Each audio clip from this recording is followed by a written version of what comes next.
सलोनी की शादी होने वाली थी, पर वो अपनी शादी की मेहंदी को लेकर बहुत परेशान थी। मम्मी अब मैं क्या करूं? आप कह रहे हो कि शादी पर मेहंदी लगाना जरूरी है, पर आपको तो पता है मुझे मेहंदी से कितनी एलर्जी है। मैंने मेहंदी लगाई नहीं और मुझे छींक आनी शुरू हो जाती है, जो अगले 1 हफ्ते तक रुकने का नाम नहीं लेती। अगर मैंने जरा सी भी मेहंदी लगाई तो मेरा तो दिमाग ही खराब हो जाएगा छींक मार मार कर। तुझसे पहले तो मुझे चिंता हो रही है। नई दुल्हन के हाथों में मेहंदी लगाना जरूरी है। अगर शगन नहीं किया तो लोग कितनी बातें बनाएंगे। बचपन से ही तुझे मेहंदी से एलर्जी हो जाती है और छींकें आनी शुरू हो जाती है। अगर ऐसी बातें तेरी सास को पता चले तो मुझे डर है कहीं वो रिश्ते के लिए मना ही ना कर दे। अब ना चाहते हुए भी तुझे मेहंदी लगवानी ही पड़ेगी। मम्मी मेरी टेंशन तो अभी से शुरू हो गई है। इसका मतलब मेहंदी वाली बुक करनी पड़ेगी। हाँ वो तो करनी ही पड़ेगी। अरे तेरी सास का फोन आ रहा है, रुक जरा उठाती हूँ। हेलो, नमस्ते बहन जी। हाँ बस अभी मेहंदी वाली को ही फोन कर रही थी। जी वो आपने जो बताई थी। हाँ ठीक है, जैसे ही मैं बात करती हूँ आपको बता दूंगी। क्या हुआ मम्मी? मम्मी जी क्या कह रही थी? अरे वही उन्होंने बोला है, जो मेहंदी वाली उन्होंने बताई है हमें वही बुक करनी है। बोल रही थी जब उससे बात हो जाए तो उन्हें बता दूं। उनका मन है कि तुम इस मेहंदी वाली से मेहंदी लगवाओ। ठीक है फिर, अब करो जो करना है, देखा जाएगा। कोई एलर्जी हुई तो मैं तो परेशान ही हो जाऊंगी छींके मारती मारती। अभी से दिमाग खराब हो रहा है मेरा। जैसे जैसे शादी का दिन नजदीक आ रहा था, सलोनी को चिंता हो रही थी कि वो मेहंदी कैसे लगवाएगी। अगले दिन राहुल का फोन भी आ जाता है। सलोनी, मेहंदी वाली बुक कर ली मम्मी ने, तुम्हें बताया था ना? हाँ मम्मी ने बात की है, सब कुछ समझा दिया है। मेहंदी के फंक्शन में वो पहुंच जाएंगी। सलोनी, मम्मी तुमसे बात करना चाहती हैं। मम्मी जी? हाँ करवाओ। हेलो सलोनी बेटा, मैं कह रही थी उसको बोलना मेहंदी वाली को कि अच्छे से हाथ पैर भर कर लगाएगी। मेहंदी अच्छी रचेगी तो अच्छा शगुन होगा। मेहंदी का गहरा लाल रंग मतलब पति पत्नी के रिश्ते में मजबूती और प्यार होता है। अगर तुम्हारी मेहंदी लाल गहरे रंग की रचेगी तो समझ लेना कि राहुल और तुम एक दूसरे से बहुत प्यार करते हो। जी माँ जी, मैं बोल दूंगी मेहंदी वाली को कि वो ज्यादा भरकर डिजाइन लगा देगी।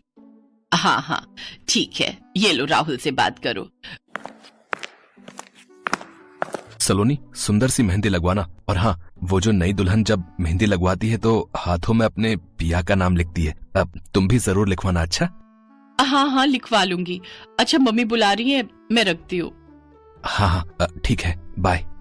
सलोनी फोन रख देती है। अब ना चाहते हुए भी उसे मेहंदी लगवानी ही थी, क्योंकि सबका मन यही था कि सलोनी सुंदर सी मेहंदी लगवाए। सलोनी की शादी का दिन नजदीक आ गया। आंटी जी, दुल्हन की मेहंदी लगनी रह गई है। बाकी सब मेहमानों को मेरे साथ आई एक और लड़की लगा रही है। मेहंदी ज्यादा ठंडी तो नहीं है ना? वो मुझे मेहंदी लगवाने से एलर्जी हो जाती है और बहुत छींकें आती हैं। अरे आपको मेहंदी से एलर्जी है तो आपने ये बात अपने ससुराल वालों से कही क्यों नहीं? बस ऐसे ही अच्छा नहीं लगता, कभी वो लोग सोचें, इसी वजह से हमने नहीं बताया। माँ जी का बहुत मन था कि मैं सुंदर ब्राइडल मेहंदी लगवाऊं, इसीलिए। हाँ, हमने सोचा कि उनका भी तो मन होगा कि उनकी नई नवेली बहू सुंदर मेहंदी लगवाए, इसलिए हमने उन्हें कुछ नहीं बताया। हाँ वो तो है। लाओ आप अपना हाथ दो, मैं मेहंदी लगाना शुरू कर देती हूँ। कि तभी सलोनी की सास कमरे में आ जाती है। ठहरो, सलोनी के हाथों में ये मेहंदी नहीं लगेगी। समधन जी आप और यहाँ? हाँ, मुझे फौरन यहाँ आना पड़ा। बहू को ये मेहंदी नहीं लगेगी। मुझे सच्चाई पता चल चुकी है कि मेरी होने वाली बहू को मेहंदी से एलर्जी है। सलोनी, ये बात तुमने मुझे खुद क्यों नहीं बताई? मुझे तुम्हारी ताई जी सुबह बाजार में मिली थी, इन्होंने ही मुझे ये सच बताया। वरना अगर तुम ये मेहंदी लगवा लेती तो शादी के समय कितनी परेशान होती। सलोनी बेटा, मैं तुम्हारी परेशानी जानती थी और मुझसे रहा नहीं गया, इसीलिए समधन जी जब मुझे सुबह बाजार में मिली तो मैंने उन्हें ये सच्चाई बता ही दी। सलोनी बेटा, अरे तुम तो मेरी बहू बाद में, बेटी पहले हो। तुम मुझे ये सच्चाई बताती तो मैं क्या तुमसे नाराज हो जाती? नहीं बेटा, तुम अब हमारे घर की जिम्मेदारी हो, हमसे कोई बात मत छुपाना। वो घर तुम्हारा अपना है, हम तुम्हारे अपने हैं। सॉरी मम्मी जी, बस मुझे लगा कि कहीं आप कुछ गलत ना समझो। हाँ समधन जी, बस इसी वजह से हमने आपसे ये बात नहीं कही। पर अगर सलोनी ये मेहंदी नहीं लगाएगी तो फिर? आंटी जी एक रास्ता है, अगर आप कहें तो मेरे पास मेहंदी के टैटू स्टिकर है जो मैं अक्सर उन ब्राइडल को लगाती हूँ जिनके पास मेहंदी लगवाने का समय नहीं होता। इस मेहंदी स्टिकर से सलोनी जी को कोई परेशानी नहीं होगी। ये नॉर्मल स्टिकर है और ये देखने में भी बहुत सुंदर लगते हैं। ये देखिए मेरे पास पूरा पैक है। इसमें दोनों हाथों के दोनों पैर के सुंदर सुंदर मेहंदी के स्टिकर है। अरे वाह, लो हो गया ना काम। एक काम करो बेटा, जल्दी से ये सुंदर सुंदर मेहंदी स्टिकर मेरी बहू को लगा दो। ये तो बहुत अच्छे मेहंदी स्टिकर है। एक काम करो, तुम हम सबको ये स्टिकर मेहंदी लगाओ ताकि हम सबकी मेहंदी एक सी लगे। क्यों बहू? Thank you mummy ji, thank you so much. आप बहुत अच्छे हो। सलोनी की परेशानी चुटकियों में दूर हो गई। सलोनी की सास सचमुच बहुत अच्छी थी। उन्होंने अपनी बहू की परेशानी को समझा। उसके बाद सब मिलकर सुंदर सुंदर मेहंदी के स्टिकर अपने हाथों पर लगाते हैं। सलोनी भी स्टिकर वाली मेहंदी लगाकर बहुत ही सुंदर दुल्हन के रूप में तैयार होती है और खुशी खुशी अपने ससुराल विदा होती है। ओह गॉड, ये आज की रात कैसे कटेगी? कल मेरी जिंदगी का सबसे बड़ा दिन है। कल अगर आदित्य सर ने अपनी फिल्म के लिए मुझे साइन कर लिया ना, तो कसम से लाइफ बन जाएगी मेरी। तो ये काम्या है। काम्या एक मॉडल है और देखने में बहुत ही खूबसूरत है। काम्या ने अब तक यूं तो मॉडलिंग के कई प्रोजेक्ट किए थे, लेकिन असल में वो तो हमेशा से एक हीरोइन बनना चाहती थी और अब उसे वो मौका मिल सकता था। अगले दिन काम्या बहुत अच्छे से तैयार हुई। उसने एक खूबसूरत ड्रेस पहनी जिसे उसने एक बहुत ही बड़े शोरूम से काफी महंगे दाम पर खरीदा था, और वो ड्रेस पहनकर तो काम्या और भी ज्यादा खूबसूरत दिख रही थी। काम्या के पास ज्यादा पैसे नहीं थे। फिलहाल पूरे महीने में बस 1 या 2 ही मॉडलिंग के प्रोजेक्ट उसे मिल पाते थे, जिनसे उसका गुजारा बड़ी मुश्किल से चल रहा था। लेकिन फिलहाल वो जहाँ जा रही थी वहाँ जाने के लिए उसने कोई कंजूसी नहीं की थी। उसने फौरन एक ऑटो बुक किया और फिर उसमें बैठकर वो चल दी। कहाँ जाना मैडम? आप मुझे ग्रासिया होटल छोड़ दो। ठीक है मैडम, हम आधे घंटे में पहुंच जाएंगे। ठीक है भैया। केशव, जो कि उस ऑटो का ड्राइवर था, एक अधेड़ उम्र का आदमी था। वो चुपचाप ऑटो चलाता रहा और पीछे बैठी काम्या अपने भविष्य के सपने संजोती रही। दरअसल वो शहर के सबसे बड़े और आलीशान होटल में होने वाली पार्टी में शामिल होने जा रही थी, जहां उसकी मुलाकात मशहूर फिल्म डायरेक्टर आदित्य से होने वाली थी। आदित्य फिलहाल एक मॉडल की तलाश में था जिसे वो अपनी अपकमिंग मूवी के लिए बतौर हीरोइन साइन कर सके। काम्या को पूरा भरोसा था कि वो खुद को उस रोल के लिए साबित कर ही देगी। और फिर बस भैया, यही रोक दो। मैं आपको अंदर तक छोड़ देता हूँ मैडम जी। समझिए भैया, मैं अंदर ऑटो से नहीं जा सकती। अच्छा, कोई बात नहीं मैडम जी। काम्या जैसे ही ऑटो से उतरी और केशव को उसके पैसे देकर आगे बढ़ी, तभी अचानक उसकी ड्रेस का ब्लाउज ऑटो के एक हुक में फंस गया और काम्या के आगे बढ़ते ही वो फट भी गया। Oh no, shit shit shit shit shit, ये आज ही होना था क्या? और वो भी इसी ड्रेस के साथ। ओह गॉड, अब मैं क्या करूं? पार्टी में कैसे जाऊंगी अब मैं? अरे अब ये क्या हो गया? ओहो, माफ कीजिए मैडम जी। नहीं भैया, इसमें आपकी कोई गलती नहीं है। मैंने ही ध्यान नहीं दिया। पर अब मैं क्या करूं? भैया ऐसा कीजिए, मुझे वापस वहीं छोड़ दीजिए जहां से लिया था। अब इस फटी ड्रेस के साथ तो मैं नहीं जा सकती पार्टी में। मैडम जी, अगर आप बुरा ना माने तो हल है मेरे पास आपकी समस्या का। है? और क्या है वो? मैडम जी, यहाँ से बस 5 मिनट की दूरी पर मेरी खोली है। वहाँ मेरी बेटी है दीक्षा।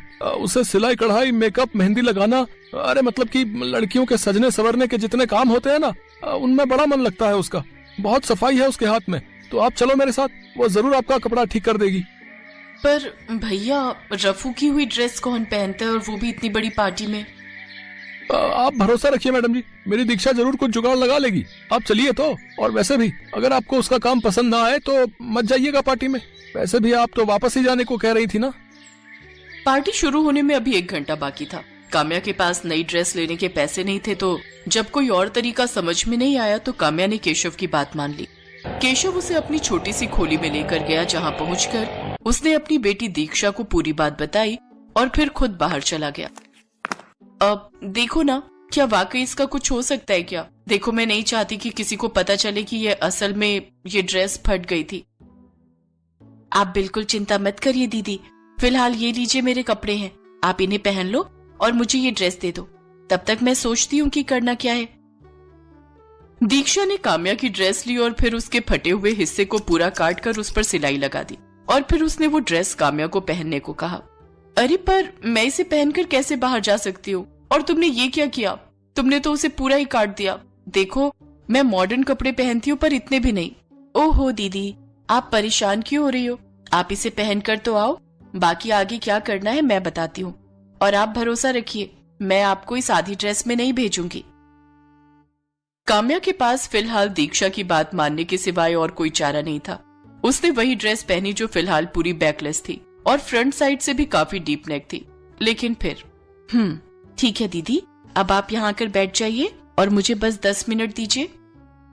इतना कहकर दीक्षा ने अपने हाथ में मेहंदी का एक कोन उठा लिया, जिसे देखकर काम्या को कुछ समझ नहीं आ रहा था।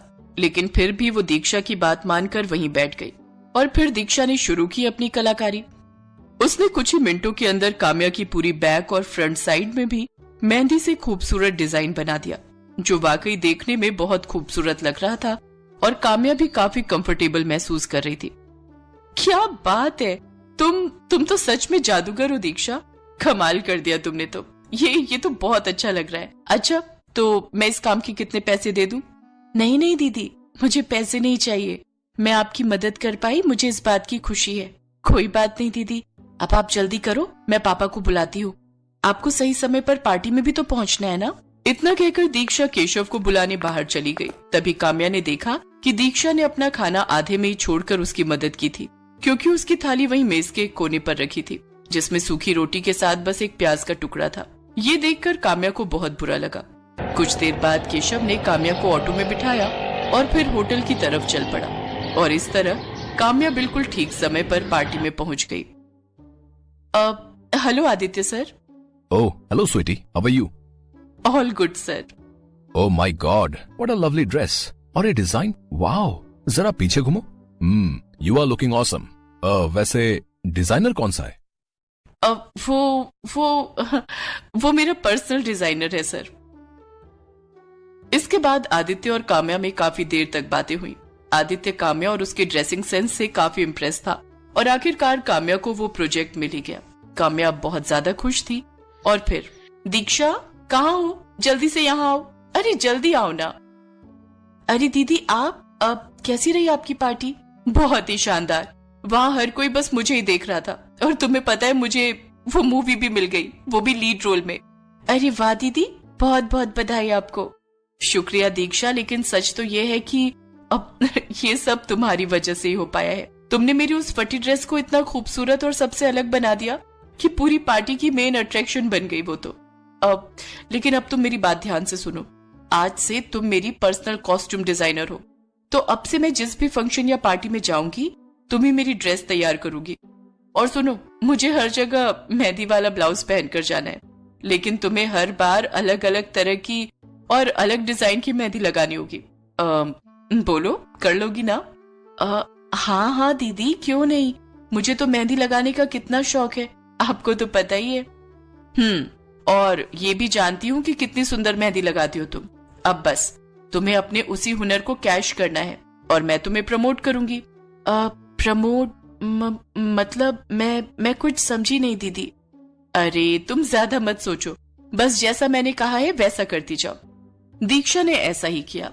अब काम्या जहाँ भी जाती दीक्षा से ही मेहंदी वाला ब्लाउज और बाकी की ड्रेस डिजाइन करवा कर जाती और धीरे धीरे ये उसका स्टाइल सिंबल बन गया, जिसने उसे तो फेमस किया ही, साथ ही साथ दीक्षा के लिए भी कामयाबी के रास्ते खोल दिए।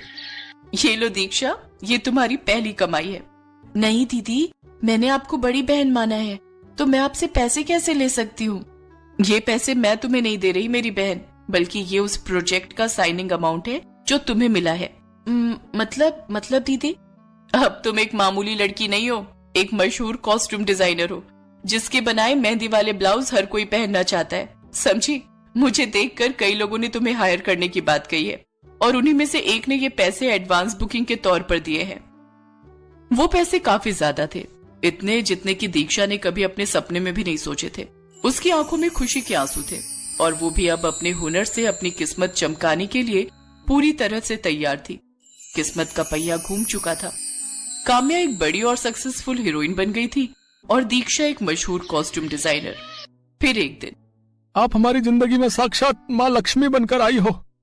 नहीं नहीं अंकल जी, सच तो ये है आपके और मेरे जीवन में लक्ष्मी इसीलिए आ सकी है क्योंकि आपकी बेटी साक्षात माँ सरस्वती का रूप है।